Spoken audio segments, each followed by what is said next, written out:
Good morning, how are you doing? I'm Lenny the woodworker, and on today's video I'm going to show you how to make your own canoe paddle.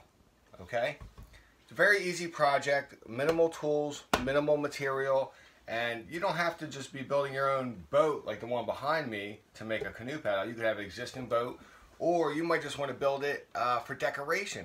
You know, you take the time, a nice weekend, you build yourself a paddle, put it over your mantle, in the bathroom, make two of them, whatever you want to do for decoration. So this is a great project, and I'm going to show you how to make your very own paddle. Okay, first step is you got to make a blank.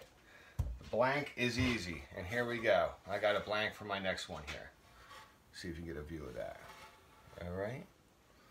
Start with a blank. Some of the key components.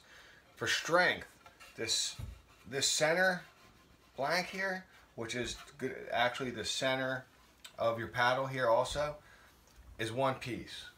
From the top, where the handle is, all the way down to the end of the blade. That's all the same piece. The next thing is choose hardwood. If it's decoration, softwood would be fine, but choose a hardwood because it's going to get beat up. I did, for color, added just a cedar strip, but it's just that thin one. I don't think it's fine. I mean, I think it'll be fine. The main concern is all the outside is all hardwood. Okay. The next step, and when I glued it up, there's several ways you can glue it up. I used an exterior wood glue for this. You can also use epoxy. The next thing is you want the grain to go down the length of the blade and all of them the same direction. Wood will always move, and you want it to move like a tabletop in this direction, this way it'll move. Don't mix up grains and things like that. You want to get the grains in the same direction. All right. This one's lighter to hold, so I'll show you with this one. All right. The next thing you want to do is with your blank, you could either design your own or trace an existing paddle, and you want to trace your shape and cut it out with a jigsaw. Once you have that, and it's just a rough cut, it doesn't have to be perfect, because then you're going to have to start shaping it. The best way I found to shape it is just with a block plane and an orbital sander. In certain areas, like at the handle here, you can get a rasp in there, things like that. Same thing here, you can get a rasp.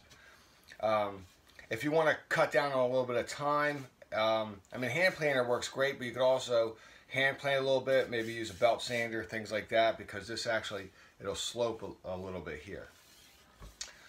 The next tip would be with your block plane. It takes about 4 hours to shape this. That's what it takes me to shape. Sharpen this right off the bat. Just start with a sharp blade, because you're going to be at it for a while. The first part I like to shape is the shaft of it.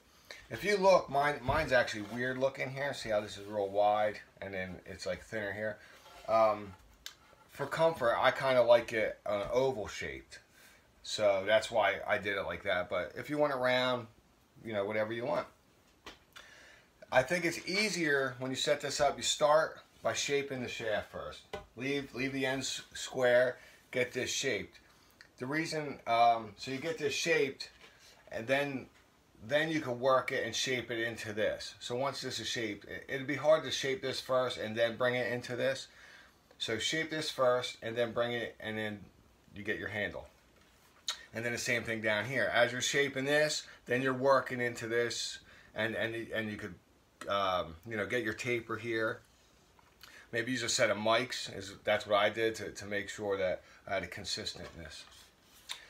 After you get it shaped, sand it up, get it perfect. Then you put your finish on. This one has 4 coats of marine varnish. I think it'll be fine. I will maybe at some point have to redo it, but the marine varnish will be fine. For lakes, it'll work well. You can also, if you want, use an epoxy on this, a little bit harder. And then if you like whitewater raft or anything like that, you can go a step farther. You could actually fiberglass this and epoxy and get it real strong. Depending on whatever you're going to use your paddle for, that would be the finishes you would put on it. And there you go. It's pretty easy. I think it's a weekend project. And I think just about anybody can do it. Minimal material, minimal tools. Okay? I hope you make your own. Thanks for watching. Please subscribe. And I have to get ready to make the next video for you guys. Thanks for watching.